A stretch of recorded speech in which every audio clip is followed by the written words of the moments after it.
Hello everyone, मेरा नाम है हार्दिक पालरेचा और आज के इस लेक्चर में हम क्लास 10th का थर्ड चैप्टर लीनियर इक्वेशन के बारे में पढ़ेंगे। इसके पहले के लेक्चर में हम लोगों ने किसी भी लीनियर इक्वेशन को ग्राफिकल मेथड से सॉल्व कैसे करते हैं ये चीज सीखी थी। आज हम उसके आगे पढ़ेंगे कि कोई भी दो लीनियर इक्वेशन आपको दी हुई है तो आप कैसे पता करोगे कि उन दोनों लीनियर इक्वेशंस को सॉल्व करने पर उनका यूनिक सॉल्यूशन आएगा या इनफाइनाइट सॉल्यूशन आएगा या फिर कोई सॉल्यूशन वहां पर नहीं होगा। तो स्टार्ट करते हैं अगला topic, condition for pair of linear equation. देखो, इसके पहले के लेक्चर में हम लोगों ने समझा था कि कोई भी दो लीनियर इक्वेशन को हम ग्राफिकल मेथड से कैसे सॉल्व कर सकते हैं। उसमें हमने ये चीज समझी थी, मान लो कि आपके पास में दो लीनियर इक्वेशन है। पहली इक्वेशन है x plus y equal to 5 और दूसरी इक्वेशन है 2x plus 3y equal to 6। और मैंने आपसे बोला कि आपको इन दोनों लीनियर इक्वेशन को सॉल्व करना है बाय ग्राफिकल मेथड, जो हमने पिछले लेक्चर में डिस्कस किया था। यदि आपको ग्राफिकल मेथड नहीं पता है कि ग्राफिकल मेथड से कैसे सॉल्व करते हैं, तो आप लीनियर इक्वेशन का फर्स्ट लेक्चर जो अपलोड किया है उसको पहले अच्छे से देखें, तभी आपको ये टॉपिक समझ में आएगा। तो यदि हम यहां पर दोनों इक्वेशन का ग्राफ बनाएं, ग्राफ बनाने के लिए आपको पहली इक्वेशन को यदि ग्राफ पर प्लॉट करना है तो आप क्या करोगे, दो पॉइंट्स निकाल लोगे और उन दोनों पॉइंट से पहली इक्वेशन का ग्राफ बन जाएगा x plus y equal to 5 का। मान लेते हैं कि पहली इक्वेशन का ग्राफ ऐसा बन रहा है और जब आप दूसरी इक्वेशन का ग्राफ बनाओगे तो उसमें भी आपको दो पॉइंट्स निकालने पड़ेंगे और दो पॉइंट्स निकाल करके आप जब दूसरी इक्वेशन का ग्राफ बनाओगे तो मान लेते हैं कि कुछ ऐसा बन रहा है। ये पहली इक्वेशन का ग्राफ है, दूसरी equation 2x plus 3y equal to 6 का ये वाला ग्राफ है। अब मैंने आपको समझाया था कि ग्राफिकल मेथड में हम क्या देखते हैं कि दोनों लाइन किस पॉइंट पर इंटरसेक्ट कर रही है। जिस पॉइंट पर दोनों लाइन इंटरसेक्ट कर रही है वहां पर x और y की जो भी वैल्यू होगी वो इन दोनों लीनियर इक्वेशन का सॉल्यूशन कहलाएगा। तो मान लेते हैं कि ये दोनों लाइन इस पॉइंट पर इंटरसेक्ट कर रही है, तो यहां पर x की और y की जो भी वैल्यू होगी वो इन दोनों लीनियर इक्वेशन का क्या होगा, सॉल्यूशन। तो यदि मैं यहां पर आपसे पूछता हूं कि इन दोनों लीनियर इक्वेशन को सॉल्व करने पर आपको कितने सॉल्यूशन मिल रहे हैं, तो दोनों लाइन सिर्फ एक ही पॉइंट पर इंटरसेक्ट कर रही है, मतलब कि इसका सिर्फ एक ही सॉल्यूशन होगा। ठीक है, मान लेते हैं कि ऐसा होता। केस 2 हम पढ़ते हैं, ये तो हो गया आपका केस 1। केस 2 की बात करें, मान लेते हैं आपने पहली वाली इक्वेशन का ग्राफ बनाया, वो लाइन कुछ ऐसी बनी। दूसरी का ग्राफ बनाया, दूसरी लाइन कुछ ऐसी बनी। दोनों एक दूसरे के पैरेलल है। अब मैंने आपसे पूछा कि इनके कितने सॉल्यूशन होंगे, इसका सॉल्यूशन फाइंड करो। मान लो पहली का ग्राफ ऐसा आ रहा है, दूसरी लाइन का ग्राफ ऐसा आ रहा है। पहली लाइन की इक्वेशन को मैं बोल देता हूं a1x plus b1y plus c1 equal to 0। हमने एक जनरल फॉर्म में इक्वेशन मान ली। लीनियर इक्वेशन हमेशा इसी फॉर्म में होती है कि यहां पर x के साथ में कुछ होता है, y के साथ में कुछ होता है और कुछ कांस्टेंट होता है। तो हमने पहली इक्वेशन को बोल दिया a1x plus b1y plus c1 equal to 0 और दूसरी इक्वेशन क्या हो गई, a2x plus b2y plus c2 equal to 0। उन दोनों इक्वेशन का जब आपने ग्राफ बनाया तो आपने देखा कि दोनों लाइन एक दूसरे के पैरेलल है, मतलब यहां पर दोनों लाइन एक दूसरे को इंटरसेक्ट नहीं करेगी, मतलब कि यहां पर इन दोनों का कोई सॉल्यूशन नहीं हो सकता है। ठीक है, मतलब जब दोनों लाइन पैरेलल होगी तो इसका क्या मतलब है कि वहां पर कोई भी x और y की ऐसी वैल्यू एग्जिस्ट नहीं करती है जो कि पहली इक्वेशन को भी सेटिस्फाई करेगी और दूसरी को भी सेटिस्फाई करेगी। मतलब यहां पर कोई सॉल्यूशन इसका नहीं होगा। तो ये हो गया नो सॉल्यूशन वाला केस, जब दोनों लाइन एक दूसरे के पैरेलल हो। ये कौन सा केस हो गया, जब दोनों लाइन इंटरसेक्ट कर रही है तो उस केस में कितने सॉल्यूशन होंगे, वन सॉल्यूशन या यूनिक सॉल्यूशन बोल दो। यूनिक सॉल्यूशन मतलब सिर्फ एक सॉल्यूशन होगा क्योंकि एक पॉइंट पर इंटरसेक्ट कर रही है। और केस 3 क्या हो सकता है कि आपने पहली इक्वेशन का ग्राफ बनाया, पहली इक्वेशन का आपने ग्राफ बनाया, मान लेते हैं कि वो कुछ ऐसा आ रहा है, ठीक है, इसको मैं बोल रहा हूं a1x plus b1y plus c1 equal to 0। और दूसरी इक्वेशन का भी आप ग्राफ बना रहे हो और वो वाली लाइन भी इस लाइन के ऊपर ही आ रही है, मतलब दोनों लाइन एक दूसरे को कोइंसाइड कर रही है। पहली लाइन भी वही है और दूसरी लाइन भी वही है। ये जो दूसरी लाइन की इक्वेशन है वो है a2x plus b2y plus c2 equal to 0। जब आपने दोनों का ग्राफ बनाया और दोनों एक दूसरे को कोइंसाइड कर दिया,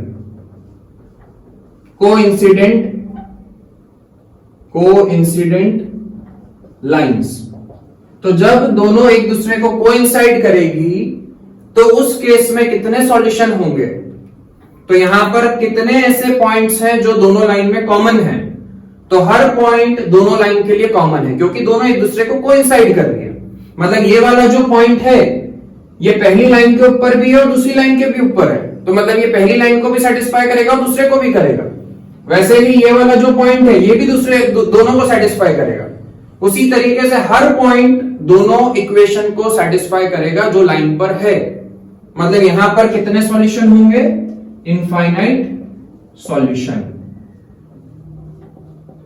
तो इससे हमें यह समझ में आ रहा है कि जब भी आप दो लीनियर इक्वेशन को सॉल्व करोगे तो सॉल्व करने पर या तो एक सॉल्यूशन आएगा या फिर कोई सॉल्यूशन नहीं आएगा या फिर वहां पर इनफाइनाइट सॉल्यूशन आ सकते हैं। तो अब आपको इसमें क्वेश्चन किस तरीके से पूछा जा सकता है कि आपको दो लीनियर इक्वेशन दे दी है और आपसे पूछा है कि बताओ यहां पर इन दोनों लीनियर इक्वेशन को सॉल्व करने पर उसका यूनिक सॉल्यूशन होगा या नो सॉल्यूशन होगा या इनफाइनाइट सॉल्यूशन होगा। तो हमारे पास में एक तरीका तो है कि मैं क्या कर सकता हूं कि मैंने वहां पर दोनों इक्वेशन का ग्राफ बना लिया। यदि दोनों इक्वेशन का ग्राफ बनाने पर दोनों लाइन किसी एक पॉइंट पर इंटरसेक्ट कर रही है तो मैं ये बोल सकता हूं कि वहां पर यूनिक सॉल्यूशन होगा। यदि मान लो दोनों लाइन एक दूसरे के पैरेलल आ रही है तो हम बोल सकते हैं कि कोई सॉल्यूशन नहीं होगा, नो सॉल्यूशन। और यदि दोनों एक दूसरे को कोइंसाइड कर रही है तो हम ये बोल सकते हैं कि वहां पर इनफाइनाइट सॉल्यूशन होंगे। पर ये थोड़ा सा लेंदी प्रोसेस है, इसमें बार बार आपको ग्राफ बनाना पड़ेगा। तो हम कुछ ऐसी कंडीशंस के बारे में पढ़ रहे हैं कि उन कंडीशन से हम बिना ग्राफ बनाए ये पता लगा सकते हैं कि उसका यूनिक सॉल्यूशन होगा या नो सॉल्यूशन होगा या इनफाइनाइट सॉल्यूशन होगा। मतलब कि अब आपको ग्राफ बनाने की भी जरूरत नहीं पड़ेगी। ठीक है, अभी तो मैंने आपको बता दिया कि ग्राफिकल मेथड से आप कैसे पता लगा सकते हो। तो यदि दोनों लाइन इंटरसेक्ट कर रही है तो हम बोल देंगे यूनिक सॉल्यूशन है। यदि दोनों लाइन एक दूसरे के पैरेलल है तो हम बोल देंगे नो सॉल्यूशन है। यदि दोनों एक दूसरे को कोइंसाइड कर रही है तो हम बोल देंगे इनफाइनाइट सॉल्यूशन है।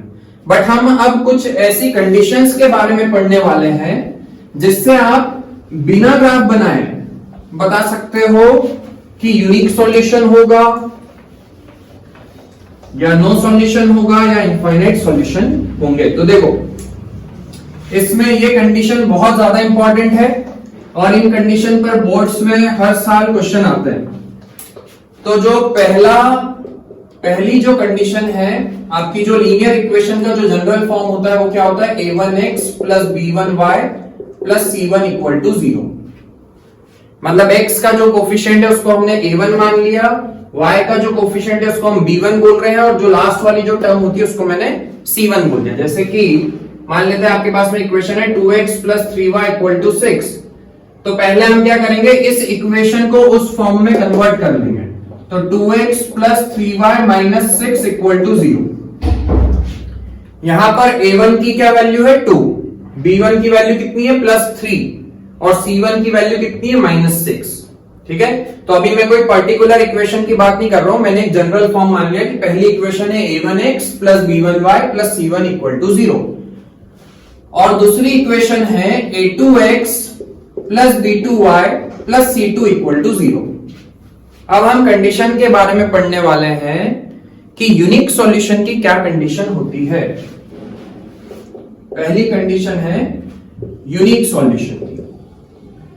यूनिक सॉल्यूशन को हम इंटरसेक्टिंग लाइंस भी बोल सकते हैं क्योंकि दोनों लाइन जब इंटरसेक्ट करती है तभी यूनिक सॉल्यूशन होता है। या फिर हम उसको कंसिस्टेंट भी बोल सकते हैं। कंसिस्टेंट का मतलब क्या होता है कि जहां पर सॉल्यूशन एग्जिस्ट करता है उसको हम बोलते हैं कंसिस्टेंट। जैसे यहां पर सॉल्यूशन एग्जिस्ट करता है, यहां पर हम सॉल्यूशन फाइंड कर सकते हैं, भले एक ही सॉल्यूशन आएगा, यूनिक सॉल्यूशन आएगा, बट सॉल्यूशन तो एग्जिस्ट करता है, तो उसको हम क्या बोलेंगे, कंसिस्टेंट। तो यूनिक सॉल्यूशन की कंडीशन क्या होती है, a1 by a2 is not equal to b1 by b2। यदि a1 by a2 b1 by b2 के इक्वल नहीं आ रहा है तो आप डायरेक्ट बोल सकते हो कि इन दोनों इक्वेशन को सॉल्व करने पर उसका यूनिक सॉल्यूशन आएगा। मतलब आपको अब यहां पर ग्राफ बनाने की जरूरत नहीं है। ग्राफिकल मेथड से आप करते तो क्या करते हैं कि ग्राफ बनाते और देखते कि दोनों लाइन इंटरसेक्ट कर रही है या नहीं कर रही है। यदि दोनों लाइन इंटरसेक्ट कर रही है तब आप बोलोगे कि यूनिक सॉल्यूशन है, बट यहां पर आपको ग्राफ बनाने की जरूरत नहीं है। ठीक है, फिर दूसरी जो कंडीशन है वो है a1 by a2 is equal to b1 by b2 is equal to c1 by c2। ये कौन से उसकी कंडीशन है, जब दोनों लाइन एक दूसरे के को कोइंसाइड करें, कोइंसिडेंट लाइंस, या फिर उस केस में इनफाइनाइट सॉल्यूशन होंगे, या फिर उसको भी हम क्या बोलेंगे, कंसिस्टेंट भी बोल सकते हैं। ठीक है, क्योंकि यहां पर भी सॉल्यूशन एग्जिस्ट करता है, इनफाइनाइट सॉल्यूशन है, तो जहां पर सॉल्यूशन एग्जिस्ट करता है उसको हम क्या बोलेंगे, कंसिस्टेंट। ठीक है, तो इसकी कंडीशन क्या होती है, a1 by a2 is equal to b1 by b2 is equal to c1 by c2। उसके बाद में जो थर्ड कंडीशन है वो है पैरेलल लाइंस की। जब लाइन एक दूसरे के पैरेलल होगी तो वहां पर कोई सॉल्यूशन एग्जिस्ट नहीं करेगा।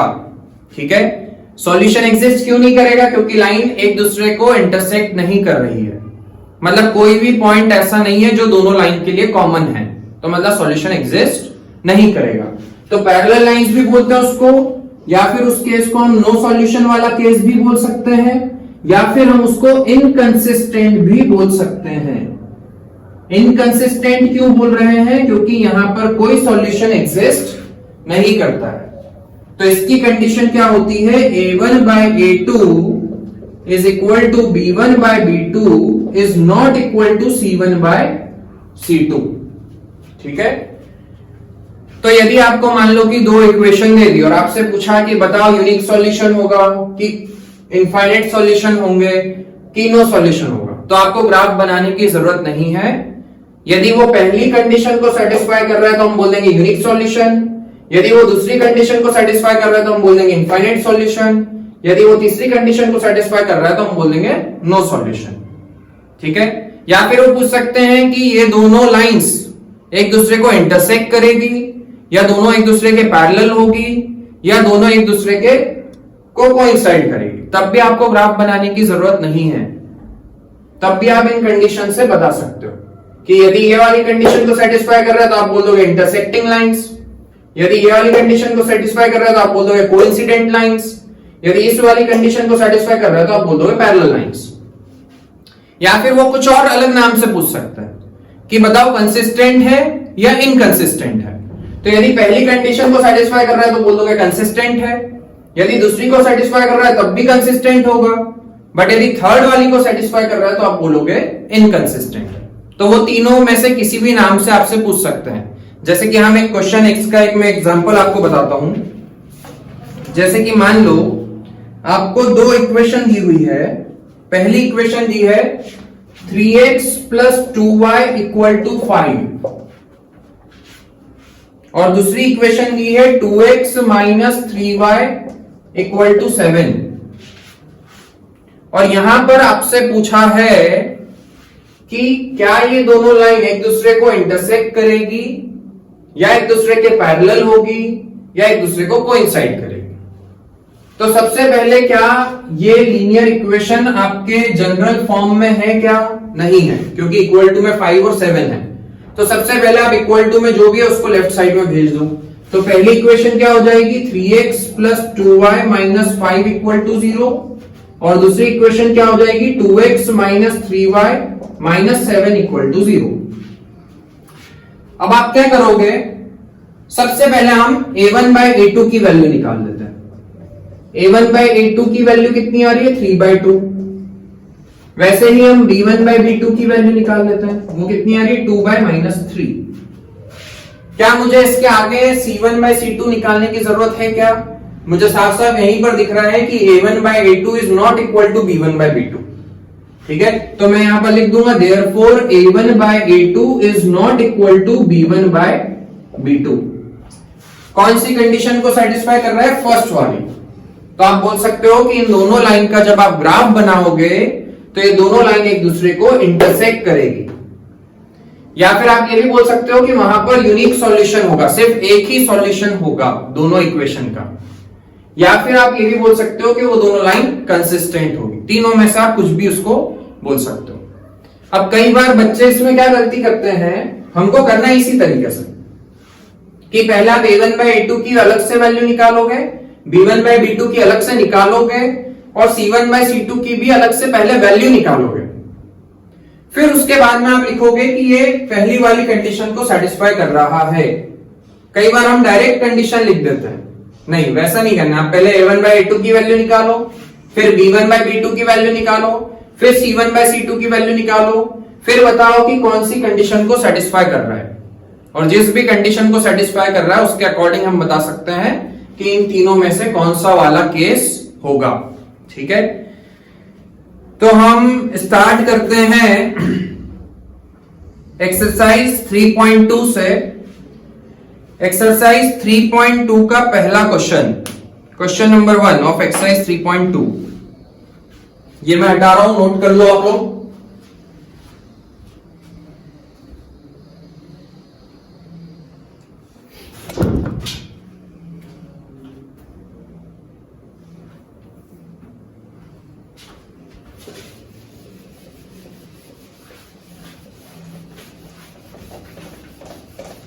हाँ, तो फर्स्ट क्वेश्चन आप लोग रीड करो, समझो, खुद से करने की कोशिश करो। सबसे पहले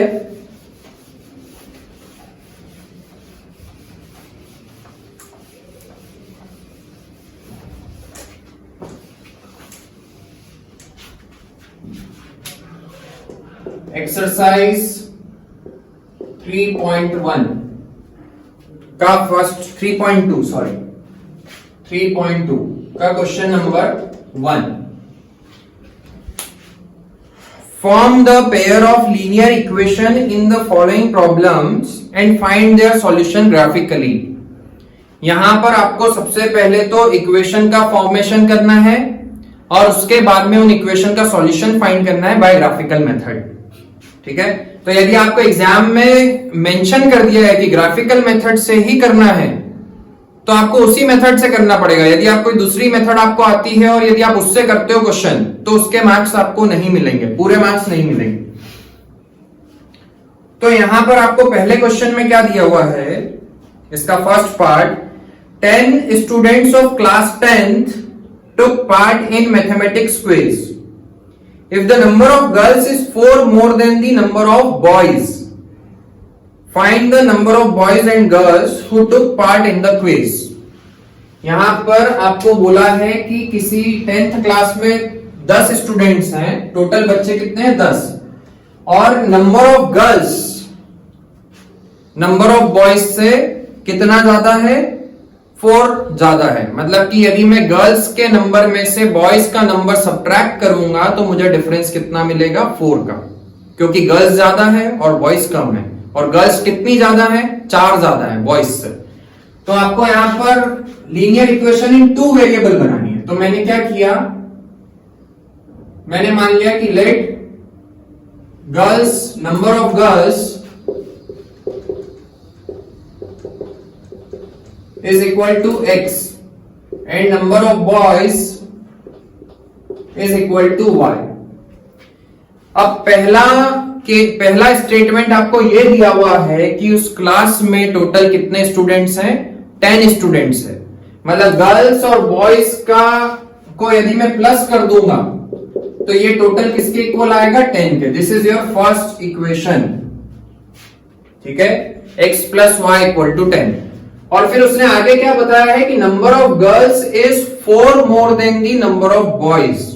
मतलब मैं यदि नंबर ऑफ गर्ल्स में से नंबर ऑफ बॉयज को सब्ट्रैक्ट करता हूं तो ये डिफरेंस कितने का आएगा, 4 का। तो यहां पर आपने दो इक्वेशन बना ली है। अब आपको इसका सॉल्यूशन फाइंड करना है। मतलब आपको ये बताना है कि उस क्लास में कितनी गर्ल्स हैं और कितने बॉयज हैं। मतलब आपको एक्स और वाई की वैल्यू फाइंड करनी है बाय ग्राफिकल मेथड। तो ग्राफिकल मेथड में आप क्या करोगे, दोनों इक्वेशन का ग्राफ बनाओगे। पहली इक्वेशन का ग्राफ बना लेते हैं। x की वैल्यू यदि मैं 0 पुट करता हूं तो y की आएगी 10, यदि y की 0 पुट करता हूं तो x की आएगी 10। तो ये 2 पॉइंट मिल गए। वैसे ही दूसरी इक्वेशन के 2 पॉइंट्स निकाल लेते हैं। x की 0 पुट करोगे तो y की आएगी -4, और यदि y की 0 पुट करोगे तो x की आएगी 4। यहां पर आपको 2 पॉइंट मिल चुके हैं। अब आप इन दोनों पॉइंट से दोनों इक्वेशन का ग्राफ बना लो। तो देखो, वैसे तो जब आपको ग्राफिकल मेथड से सॉल्व करने के क्वेश्चन आएंगे तो आपको उसको ग्राफ पेपर पे करना पड़ेगा। अभी तो हम रफ डायग्राम बना रहे हैं, बट इससे आपका सॉल्यूशन सही नहीं आएगा। वो ग्राफ पर जब आप बनाओगे तभी आपको एक्यूरेट सॉल्यूशन मिल पाएगा, ठीक है। ये 0, 1, 2, 3, 4, 5, 6, 7, 8, 9, 10। 1, 2, 3, 4, 5, 6, 7, 8, 9, 10। -1, -2, इधर कोई काम नहीं है इसलिए मैं नहीं बना रहा हूं। इधर -1, -2, -3, -4, -5, ठीक है। पहली इक्वेशन के पॉइंट्स क्या है, 0,10, 0,10 ये रहा, और दूसरा पॉइंट क्या है 10,0 ये रहा। इन दोनों को ज्वाइन कर दो, ये आपका ग्राफ बन गया x plus y equal to 10 का। दूसरी इक्वेशन का पहला पॉइंट क्या है 0,-4 ये रहा, दूसरा पॉइंट क्या है 4,0, इन दोनों को ज्वाइन कर दो, ये आपका दूसरा पॉइंट हो गया, ठीक है। अब जिस पॉइंट पर दोनों लाइंस इंटरसेक्ट कर रही है उस पॉइंट पर x और y की जो भी वैल्यू होगी वो होगा इन दोनों लीनियर इक्वेशन का कॉमन सॉल्यूशन, या फिर solution of pair of linear equation. तो यहां पर तो मैं रफ डायग्राम बना रहा हूं, बट जब आप ग्राफ पे बनाओगे तो आपको एग्जैक्ट वैल्यू मिलेगी। यदि हम यहां पर भी देखें तो अभी रफ हमें मिल रही है कि 7 और 3, मतलब x की वैल्यू हो गई 7 और y की हो गई 3। मतलब कि नंबर ऑफ गर्ल्स कितनी है, 7 है, और नंबर ऑफ बॉयज कितने हैं, 3 है। यदि आप दोनों वैल्यूज को इक्वेशन में पुट करोगे तो आप देखोगे कि वो दोनों इक्वेशन को सेटिस्फाई भी कर रही है। 7 + 3 10 के इक्वल आ रहा है, 7 - 3 4 के इक्वल आ रहा है। मतलब हाँ, आपने जो सॉल्यूशन फाइंड किया है वो सही है, ठीक है। तो इस तरीके से ग्राफिकल मेथड से हमें सॉल्यूशन फाइंड करना है ना। अब इसके बाद में 3.2 का जो सेकंड पार्ट है, फर्स्ट का जो सेकंड पार्ट है उसमें भी आपको इक्वेशन बनानी है और सॉल्यूशन फाइंड करना है बाय ग्राफिकल मेथड। मैं आपको पूरा सॉल्यूशन करके नहीं बताऊंगा, मैं सिर्फ आपको इक्वेशन बना के बता रहा हूं। आपको इसका ग्राफ बनाना है खुद से और सॉल्यूशन फाइंड करना है। और यदि उसके बाद में भी नहीं होता है तो आप उससे कमेंट करके पूछ सकते हो। यहां पर आपको क्या बोला है, 5 pencil and 7 pens cost together cost ₹50, ठीक है। 7 pencil and 5 pens together cost ₹46. Find the cost of 1 pencil and 1 pen. आपको एक पेंसिल और एक पेन की कॉस्ट फाइंड करनी है। तो आपने 1 पेंसिल की कॉस्ट अज्यूम कर ली ₹X एंड 1 पेन की कॉस्ट अज्यूम कर ली ₹Y। अब पहली इक्वेशन क्या होगी? 5 पेंसिल एंड 7 पेन कॉस्ट ₹50। तो 5 पेंसिल की कॉस्ट कितनी होगी? 5x। 7 पेन की कॉस्ट कितनी होगी? 7y। टोटल अमाउंट आएगा ₹50। वैसे ही 7 पेंसिल और 5 पेन की कॉस्ट कितनी है? 46। ये फर्स्ट इक्वेशन हो गई, ये सेकंड इक्वेशन हो गई। दोनों इक्वेशन को आप ग्राफ पे प्लॉट करोगे और उसके बाद में उसका सॉल्यूशन निकालोगे, तो आपको x और y की वैल्यू मिल जाएगी और एक पेंसिल और एक पेन की कॉस्ट आपको पता चल जाएगी। ठीक है। हाँ, फिर इसके बाद में क्वेश्चन नंबर 2। अब देखो, जो सेकंड क्वेश्चन है वो उन्हीं कंडीशन पर बेस्ड है जो आज हमने पढ़ी है। उसमें आपसे पूछा है कि यूनिक सॉल्यूशन होगा या इनफाइनाइट सॉल्यूशन होंगे या कोई सॉल्यूशन नहीं होगा, ये आपसे पूछा है। वो भी आपको बिना ग्राफ करे या बिना सॉल्व करे फाइंड करना है। ठीक है, तो हम उस कंडीशन से पता लगा सकते हैं बिना क्वेश्चन को सॉल्व किए, बिना इक्वेशन को सॉल्व किए। देखो, मैं क्वेश्चन नंबर 2 रीड कर रहा हूं, ध्यान दो आप लोग बुक में। On comparing the ratio A1 by A2, B1 by B2 and C1 by C2, find out whether the following pair of linear equation are consistent or inconsistent. आपको यह बताना है कि कंसिस्टेंट है या इनकंसिस्टेंट है। कुछ भी नाम से वो पूछ सकते हैं, या तो ये पूछ लेंगे कि यूनिक सॉल्यूशन है, इनफाइनाइट सॉल्यूशन है या नो सॉल्यूशन है, या फिर ये पूछ लेंगे कि इंटरसेक्टिंग लाइंस है, पैरेलल लाइंस है या कोइंसिडेंट लाइंस है, या फिर पूछ लेंगे कि कंसिस्टेंट है या इनकंसिस्टेंट है। तो पहले तो मैं यहां पर केसेस लिख देता हूं कि यदि A1 by A2 is not equal to B1 by B2 है तो इसको हम बोलते हैं कंसिस्टेंट।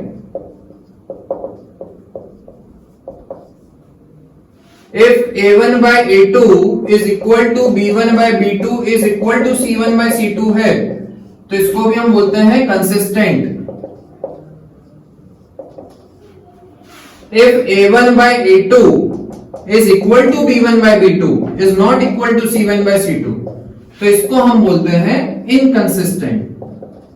तो ये आपको सबसे पहले तो आपको ये तीनों कंडीशन बहुत अच्छे से याद होनी चाहिए क्योंकि ये बहुत इंपॉर्टेंट है। इस पर बेस्ड बोर्ड्स में क्वेश्चन आता ही है।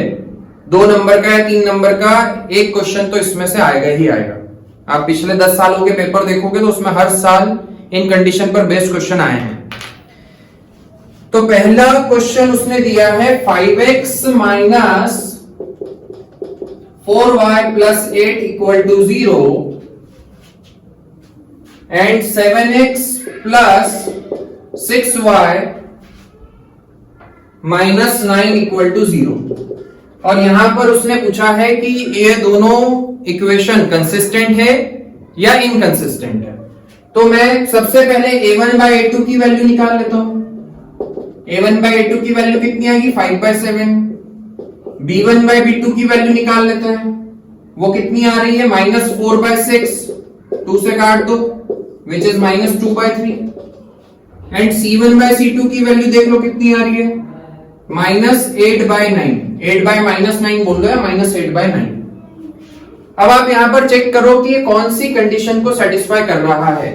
तो क्या A1 by A2 की वैल्यू B1 by B2 के इक्वल आ रही है? क्या नहीं आ रही है। मतलब therefore A1 by A2 is not equal to B1 by B2। पहली कंडीशन को वो सेटिस्फाई कर रहा है, मतलब इट इज कंसिस्टेंट। इस पेयर ऑफ लीनियर इक्वेशन को हम क्या बोलेंगे?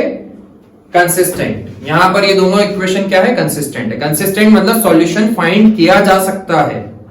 यदि इनकंसिस्टेंट आ रहा है इसका मतलब क्या है कि हम सॉल्यूशन फाइंड नहीं कर सकते।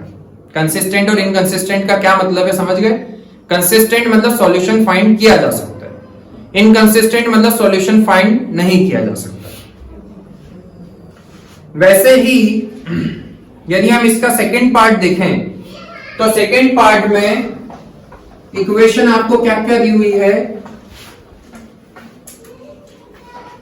9x plus 3y plus 12, 9x plus 3y plus 12 equal to 0, and दूसरी इक्वेशन दी है 18x plus 6y plus 24 equal to 0।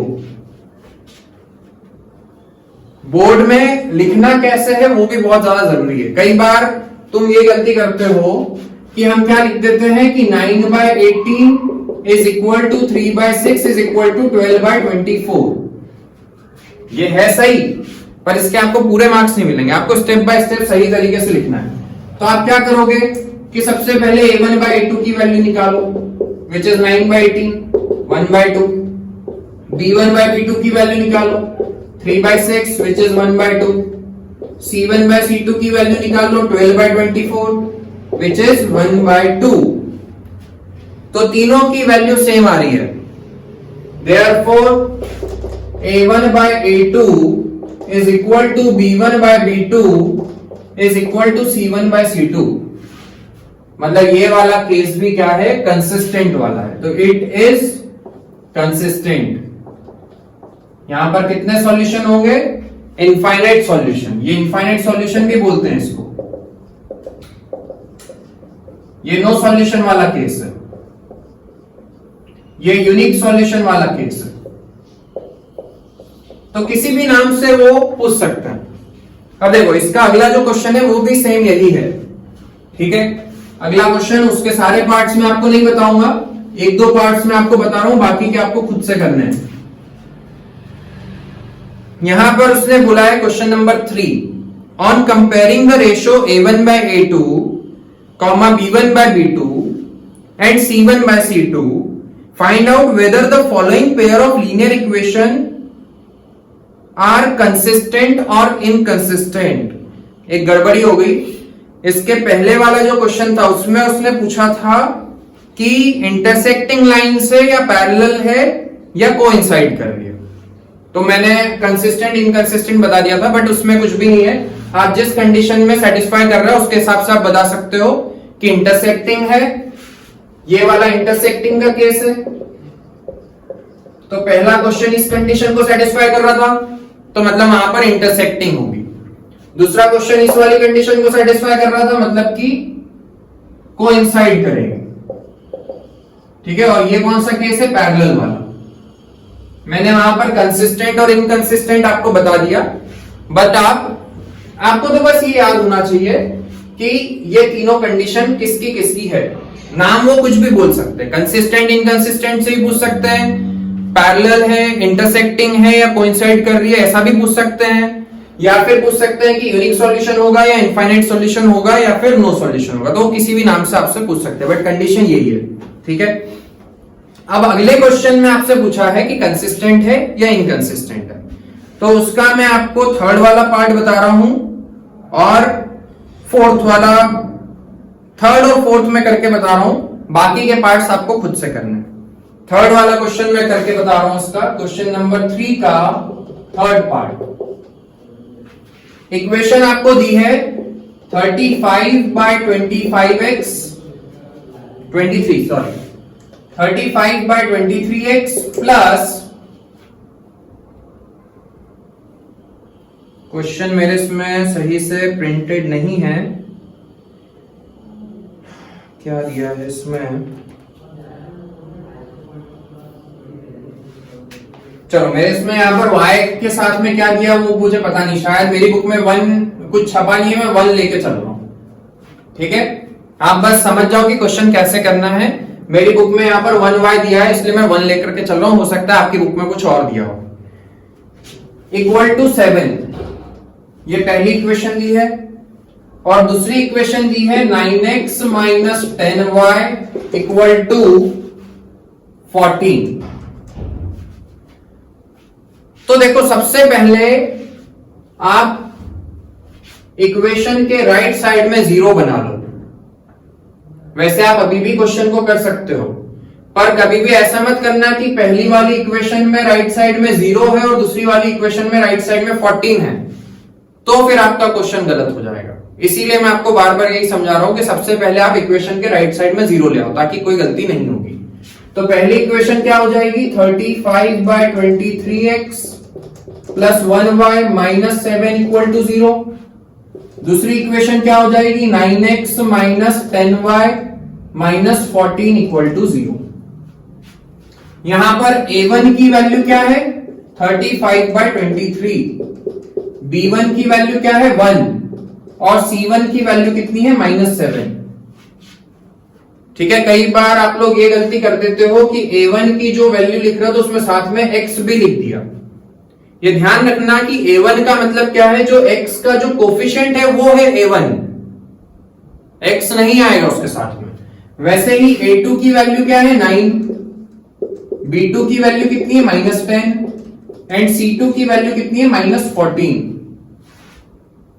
अब आप क्या करोगे, a1/a2 की वैल्यू निकाल लो, कितनी आएगी 35/23 अपॉन 9। इसको सॉल्व कर लो, ये 9/1 लिख लेते हैं। तो 35/23 इंटू 1/9, ठीक है। तो ये आएगा आपका 35/225, सॉरी मैं बार बार 25 लिख रहा हूं, 23 है। तो 9 3 जा 27, 9 2 जा 18, 19 20, 207, ठीक है। वैसे ही आप b1/b2 की वैल्यू निकाल लो, 1/-10 मतलब -1/10। तो यहां पर आपको साफ समझ में आ रहा है कि a1/a2 is not equal to b1/b2, मतलब कि ये कौन सा वाला केस है, कंसिस्टेंट वाला। तो यहां पर आप लिख दोगे इट इज कंसिस्टेंट। तो कुछ भी नहीं है इस टाइप के क्वेश्चन में, सिर्फ आपको इक्वेशन दी है, इन तीनों कंडीशन में से आपको देखना है कि कौन सी कंडीशन को सेटिस्फाई कर रहा है और उसके बेसिस पर आप बताओगे कि वो कंसिस्टेंट है या इनकंसिस्टेंट है। एक और क्वेश्चन में इसमें आपको बता रहा हूं, बाकी के आपको खुद से करने हैं क्योंकि कुछ दिमाग लगाना ही नहीं है यहां पर। फोर्थ क्वेश्चन देखते हैं,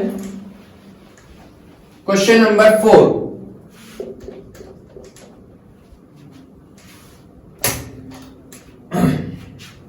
हाँ, फोर्थ क्वेश्चन में आपको दिया है 4/3x plus 2y equal to 8 और दूसरी इक्वेशन दी है 2x plus 3y equal to 12।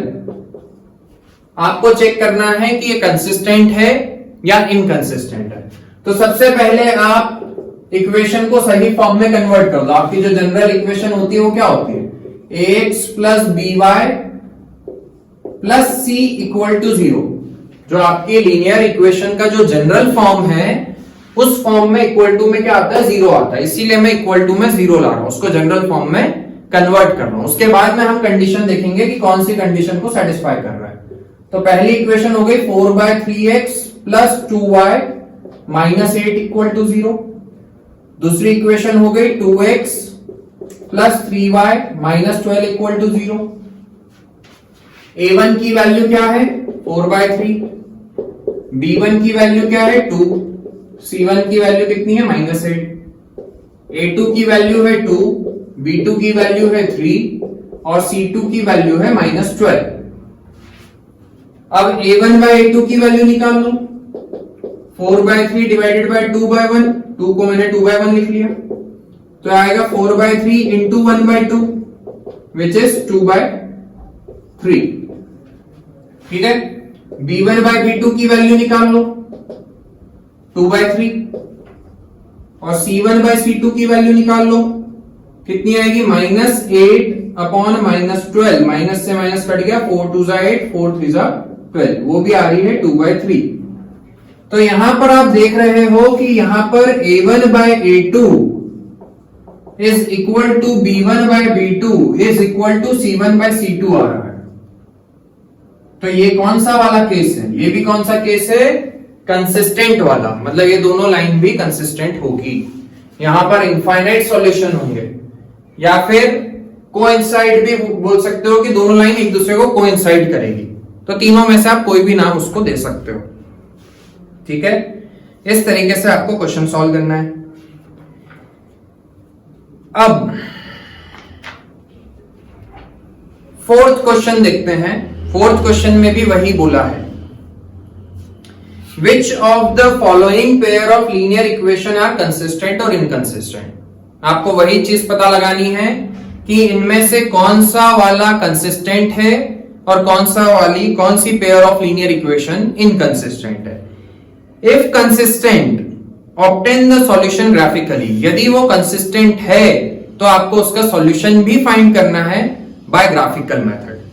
ठीक है, तो उस लीनियर इक्वेशन का आपको सॉल्यूशन भी फाइंड करना है। तो चलो देखते हैं क्या बोला है।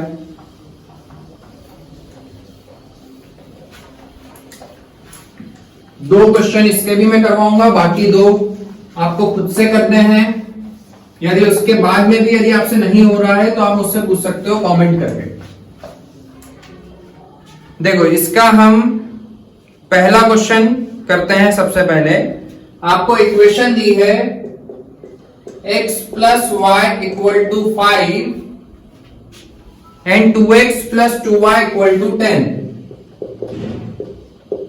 सबसे पहले तो आपको पता लगाना है कि ये कंसिस्टेंट है या इनकंसिस्टेंट है, और यदि कंसिस्टेंट आया तो आपको उसका सॉल्यूशन भी फाइंड करना है। तो क्या मैं पहली इक्वेशन को ऐसा लिख सकता हूं x plus y minus 5 equal to 0? क्या हम दूसरी इक्वेशन को ऐसा लिख सकते हैं 2x plus 2y minus 10 equal to 0? ठीक है, a1 बाय a2 की वैल्यू निकाल लो, 1/2 आएगी। b1 बाय b2 की वैल्यू निकाल लो, 1/2 आएगी। c1 बाय c2 की वैल्यू निकाल लो, -5 बाय -10, 1/2 आएगी।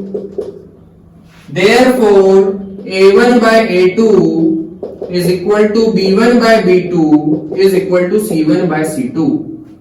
मतलब ये दोनों क्या है? कंसिस्टेंट है। कंसिस्टेंट है और कितने सॉल्यूशन होंगे? Infinite solution. या फिर ये भी बोल सकता हूं कि दोनों एक दूसरे को कोइंसाइड करेगी। जब आप ग्राफ बनाओगे तो दोनों का ग्राफ सेम ही बनेगा।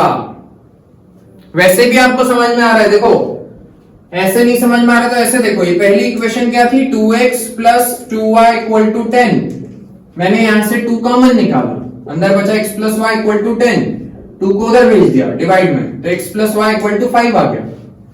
मतलब पहली इक्वेशन और दूसरी इक्वेशन सेम ही है, दोनों में कोई फर्क नहीं है। दूसरी इक्वेशन को जब मैं सॉल्व कर रहा हूं तो वही आ रही है जो पहली इक्वेशन थी। मतलब दोनों का ग्राफ, दोनों इक्वेशन ही जब सेम है तो दोनों का ग्राफ भी सेम ही आएगा। ठीक है, इसीलिए एक दूसरे को कोइंसाइड करेगी। समझ गए? तो यहां पर आप ऐसे भी पता लगा सकते हो, बट आपको वैसे ठीक है, वैसे आपको समझ में आ गया। बट करना जब आपको एग्जाम में करना है तो आपको पूरा a1 by a2, b1 by b2 और c1 by c2 की वैल्यू निकाल के ही उनको बताना पड़ेगा। ठीक है, तो अब आपको इसको ग्राफिकल मेथड से सॉल्व करना है और उसका सॉल्यूशन भी फाइंड करना है। तो x plus y equal to 10 में आपने 2 पॉइंट्स निकाल लिए, 0,10 एंड 10,0। वैसे ही 2x प्लस 2y, सॉरी 5 था, तो 0,5 एंड 5,0।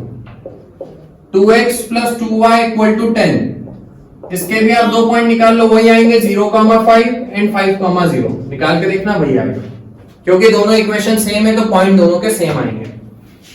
हमने ग्राफ बनाया, ये मान लो 5 है, यहां पर ये 5 है, तो 0,5 और 5,0 दोनों को ज्वाइन कर दिया। ये आपकी पहली लाइन का ग्राफ भी यही होगा, पहली इक्वेशन का ग्राफ भी यही होगा, और दूसरी इक्वेशन, दोनों इक्वेशन सेम है तो दोनों का ग्राफ तो वही होगा। अब उसने बोला है कि फाइंड द सॉल्यूशन, तो क्या यहां पर सिर्फ एक सॉल्यूशन एग्जिस्ट करता है क्या? यहां पर कितने सॉल्यूशन एग्जिस्ट करते हैं? Infinite solution. तो हम सॉल्यूशन कैसे फाइंड करेंगे? यदि एक सॉल्यूशन होता, यदि दोनों लाइन किसी एक पॉइंट पर इंटरसेक्ट कर रही होती, तो जिस पॉइंट पर इंटरसेक्ट कर रही है वो पॉइंट पर x और y की जो भी वैल्यू होती वो हम ग्राफ में देख करके पता लगा लेते और वो उन दोनों इक्वेशन का सॉल्यूशन होता। पर यहां पर तो इनफाइनाइट सॉल्यूशन है, मतलब जितने पॉइंट इस लाइन पर हैं वो पहली लाइन को भी सेटिस्फाई करेंगे और दूसरी वाली लाइन को भी सेटिस्फाई करेंगे। तो क्या मैं हर एक पॉइंट निकालने बैठूंगा? नहीं, तो आपको बस इतना लिखना है इनफाइनाइट सॉल्यूशन। आप चाहो तो एक दो पॉइंट्स निकाल सकते हो। तो पहला पॉइंट क्या हो गया 0,5, दूसरा सॉल्यूशन क्या हो गया 5,0। ठीक है, वो ऐसे जितने भी पॉइंट जो x plus y equal to 5 को सेटिस्फाई करेंगे वो पहली वाली के भी सॉल्यूशन होंगे और दूसरी वाली के भी सॉल्यूशन होंगे। तो आप और भी यदि निकालना चाहते हो तो निकाल लो, और भी सॉल्यूशन निकाल लो। यदि x की वैल्यू 1 लेते हो तो y की कितनी आएगी 4। यहां पर पुट करके देखो, इसको भी सेटिस्फाई करेगा। 4 2 8 प्लस 2 10 आ रहा। ठीक है, ऐसे आप इसके इनफाइनाइट सॉल्यूशन फाइंड कर सकते हो, बट आपको फाइंड नहीं करना है, आपको डायरेक्ट लिखना है they have infinite solution. Got it. चलो एक और इसका एक और पार्ट कर लेते हैं।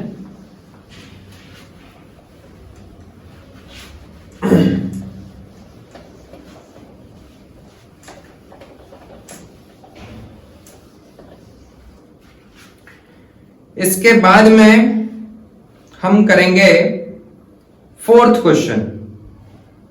फोर्थ क्वेश्चन में आपको क्या दिया हुआ है 2x minus 2y minus 2 equal to 0 and 4x minus 4y minus 5 equal to 0। सबसे पहले तो आपको चेक करना है कि कंसिस्टेंट है या इनकंसिस्टेंट है, और यदि कंसिस्टेंट हुआ तो आपको उसका सॉल्यूशन भी फाइंड करना है बाय ग्राफिकल मेथड। तो यहां पर मैंने a1 by a2 की वैल्यू निकाल ली 2/4 which is 1/2। b1 by b2 की वैल्यू निकाल लो -2 by -4 तो वो भी 1/2 आ रही है। एंड c1 by c2 की वैल्यू निकाल लो -2 upon -5 ये 1/2 नहीं आ रही है। Therefore a1 by a2 is equal to b1 by b2 is not equal to c1 by c2। और ये किसकी कंडीशन है इनकंसिस्टेंट, मतलब दोनों लाइन क्या है इनकंसिस्टेंट है, मतलब सॉल्यूशन फाइंड नहीं किया जा सकता है, नो सॉल्यूशन। या फिर ये भी बोल सकता हूं कि दोनों लाइन का जब आप ग्राफ बनाओगे तो दोनों एक दूसरे के पैरेलल होगी, और यदि दोनों एक दूसरे के पैरेलल आ रही है तो वहां पर कोई कॉमन सॉल्यूशन नहीं है, मतलब कि कोई सॉल्यूशन एग्जिस्ट नहीं करता। ठीक है, इसके बाद में अगला क्वेश्चन देखते हैं।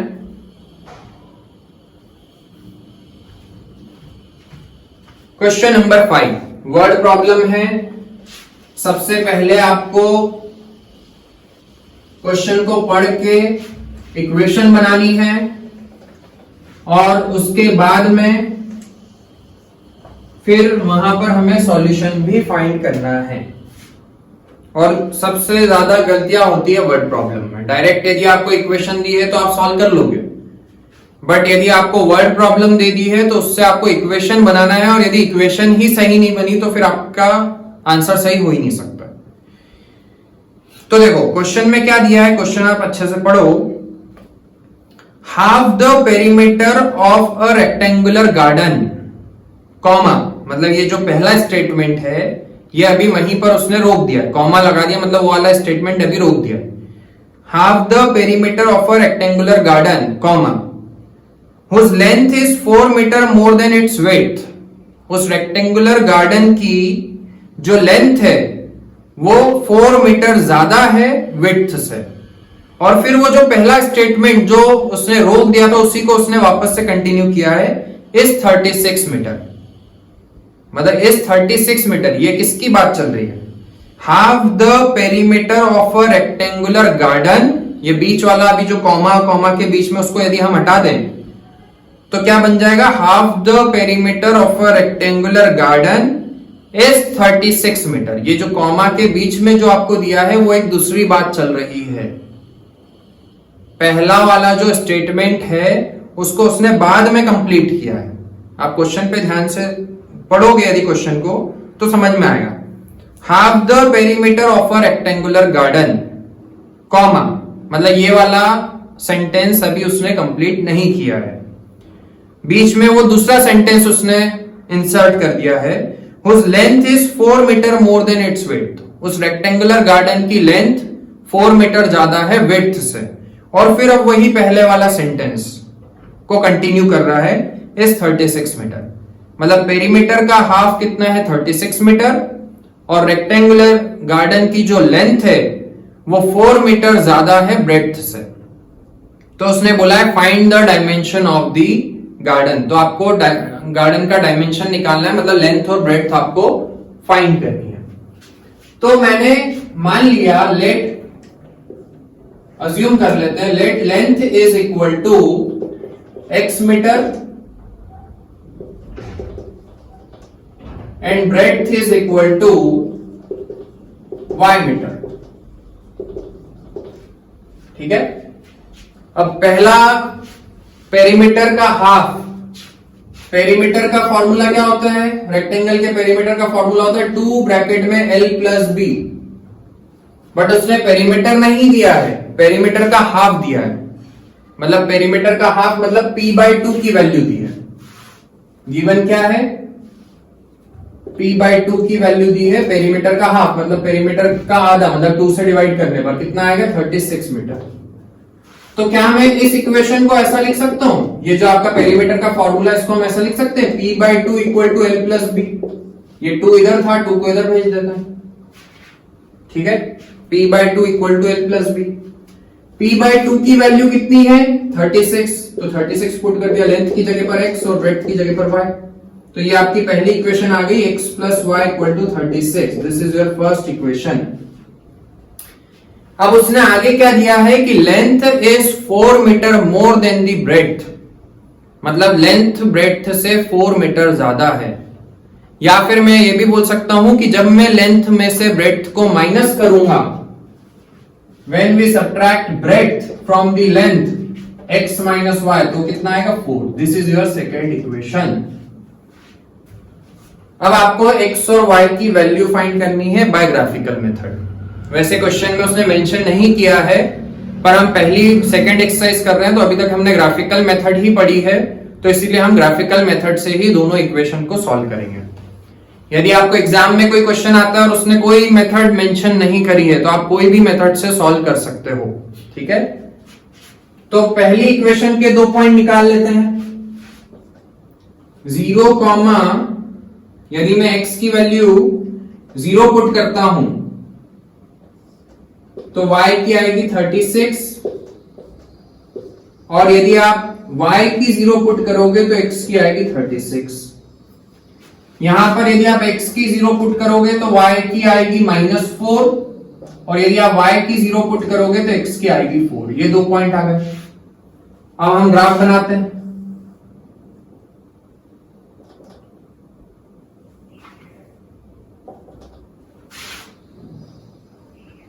अब देखो 36 तक जाना है, तो मैं यदि 1 2 3 4 लूंगा तो बहुत लंबा ग्राफ बन जाएगा। आपको जो क्लास इंटरवल है वो बड़ा बड़ा लेना पड़ेगा। 10 10 का ले लेते हैं, 10 20 30 40, 10 20 30 40, -10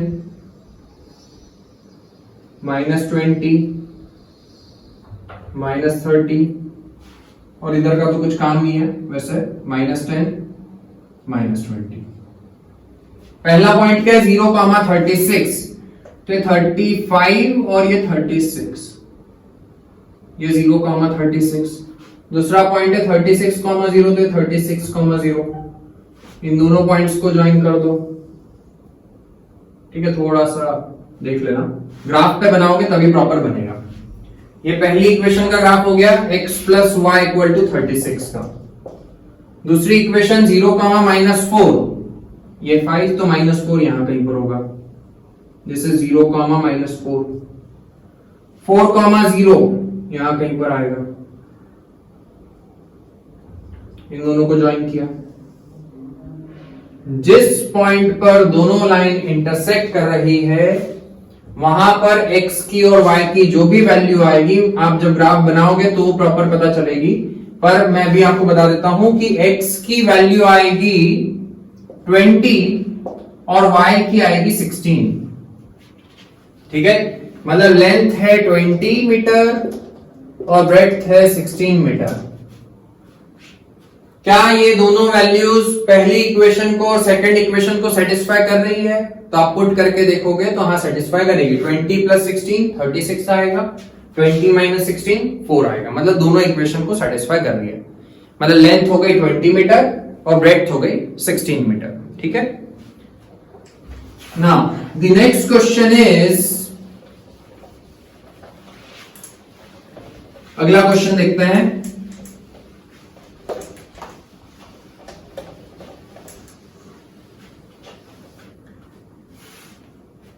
क्वेश्चन नंबर 6 बहुत इजी है। यदि आपको एक बार समझ में आ गया कॉन्सेप्ट तो आप कोई भी मेथड से फटाफट इक्वेशन का सॉल्यूशन फाइंड कर पाओगे।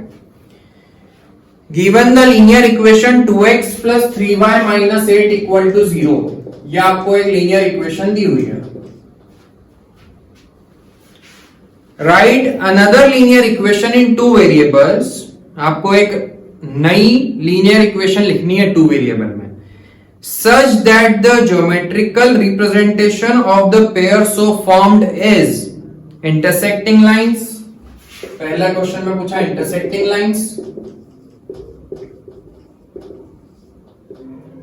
सेकंड में बोला है पैरेलल होना चाहिए, और थर्ड में बोला है कोइंसाइड होना चाहिए।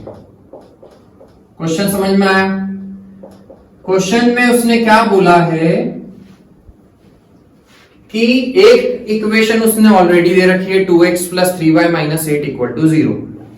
आपको एक नई इक्वेशन इस तरीके से बनानी है कि पहली इक्वेशन और दूसरी इक्वेशन का जब हम ग्राफ बनाएंगे तो वो इंटरसेक्ट होनी चाहिए, दूसरे केस में पैरेलल होनी चाहिए, और थर्ड केस में आपको एक ऐसी इक्वेशन बनानी है कि ये वाली और वो वाली इक्वेशन दोनों एक दूसरे को कोइंसाइड करें।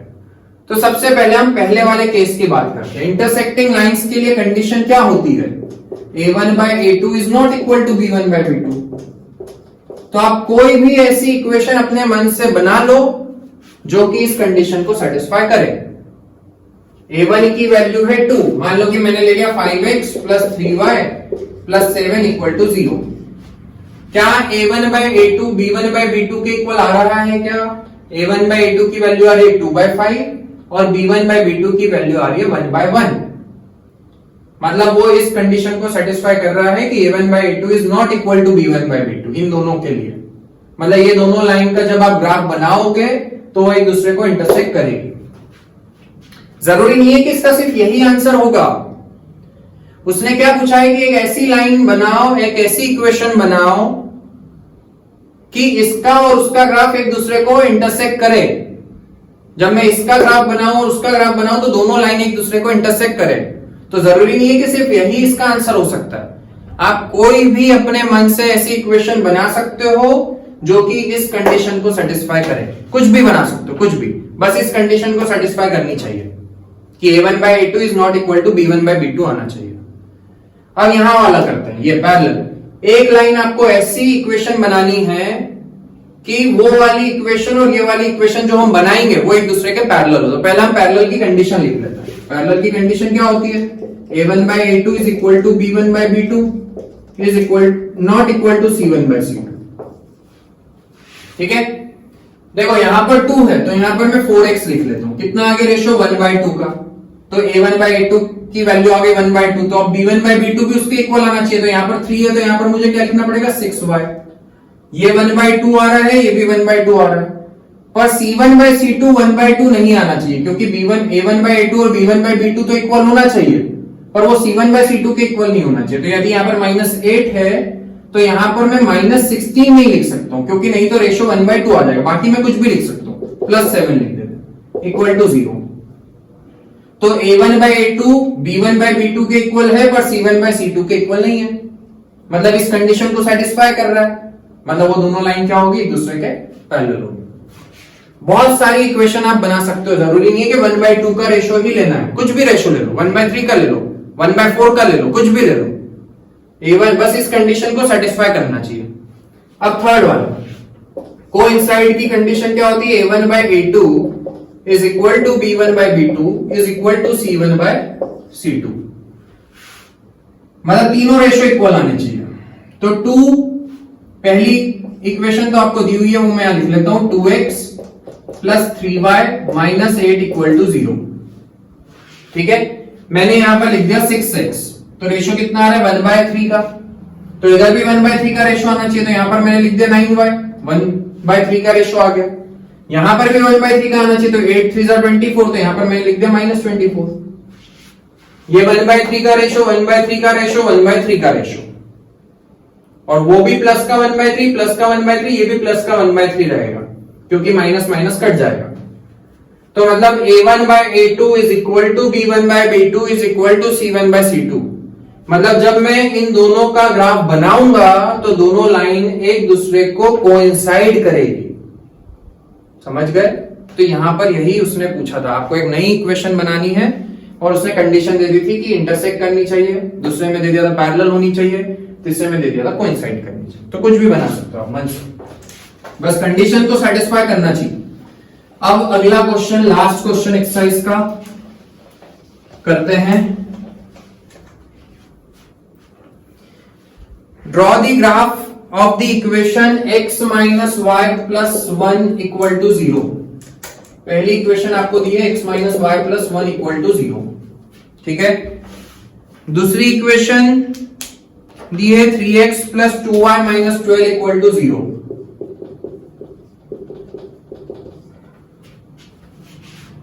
Determine the coordinates of the vertices of the triangle formed by these lines and the x-axis and shade the triangular region। उसने बोला है कि इन दोनों लाइन का पहले ग्राफ बना लो और फिर इन दोनों लाइन और x-axis को मिला करके जो ट्राइंगल बन रहा है उस ट्राइंगल के आपको तीनों कोऑर्डिनेट्स फाइंड करने हैं। तो पहले तो हम पहली इक्वेशन का ग्राफ बना लेते हैं। क्या हम पहली इक्वेशन को लिख सकते हैं x minus y equal to -1।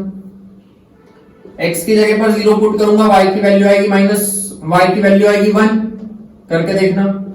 जब y की 0 पुट करोगे तो x की आएगी -1। ये 2 पॉइंट हो गए इसके। इस इक्वेशन को हम ऐसा लिख सकते हैं 3x plus 2y minus 12 equal to 12। जब आप यहां पर x की वैल्यू 0 पुट करोगे तो y की आएगी 6, y की 0 पुट करोगे तो x की आएगी 4। ठीक है, पहली इक्वेशन और दूसरी इक्वेशन को आप ग्राफ पे बना लो। जितने भी ग्राफिकल मेथड वाले क्वेश्चन हैं वो ग्राफ पेपर पे ही होंगे। हम अभी रफ डायग्राम बना रहे हैं, बट आपको करना है ग्राफ पेपर पे, प्रैक्टिस भी। 0 1 2 3 4 5 6